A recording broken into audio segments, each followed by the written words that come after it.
Machiegni kendo nyakwar mga jwang chendo en rameny piny wadhi mbele gi miweche manyien.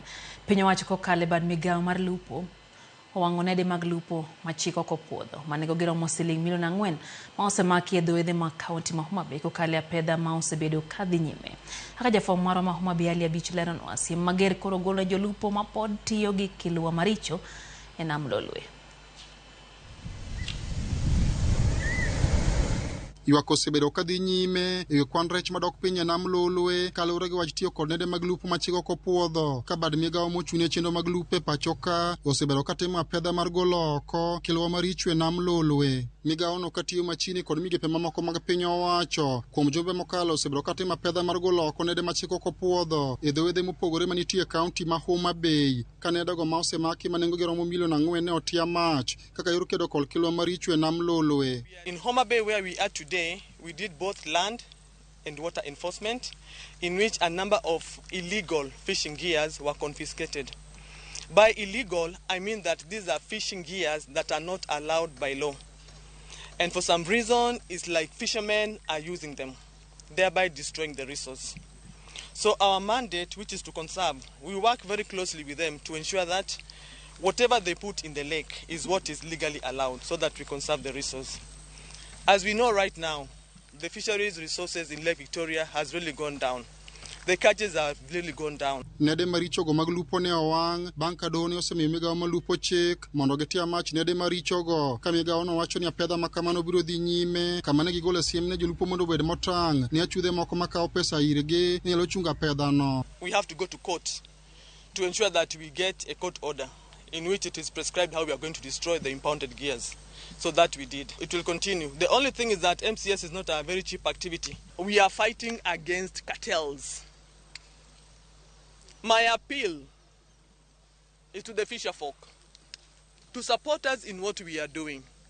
There is no need of paying someone some fee to pretend that is protecting you. At the end of the day, the fishers are losing. It is so disheartening to see a fisherman spending the whole night in the lake and coming back without fish. Sector nito. Yet, wang'eyo jothurwa chakre chon yo ma konyruok maduong' ma jaluo ne nam. Nikech kuonde wagi gin kuonde ma semi arid. Yuto gin week. Dero irito jothurwa. Omiyo akwayo jolupo wa wabedo joma responsible. Kit lupo mwa lupogo walupuru eyo manyalo miyo mondo yuto gi osiki. Gi kiluwa maricho tieko nam. Osechopo kama koro nyaka breeding grounds. Nitie cartels ma operate nam ka. Gin ka joma nigi kiluwa maricho osechoko pesa omiyogi to jogo ko e beaches gi to koro digo jok moko e beaches gi. To osebede nam ka in the recent past, we know that.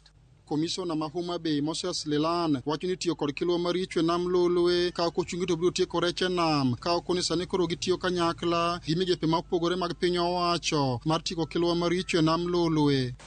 There are even these other fishing practices that are outlawed as per regulation, popularly known as a bunglu, and this has been ongoing for a while across the entire stretch of the lake.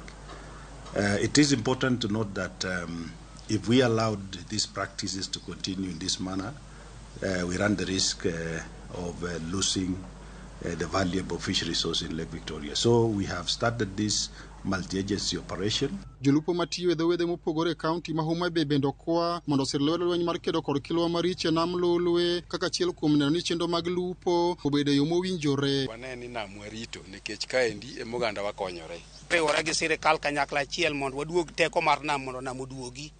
Mondo chiemo obed e nam nikech nam kanyo mwagene ni nyithindwa chieme to nyithindo dhi e sikul to kanyo be mathiedhruok giwuoke. Ali Abich, Ramogi TV.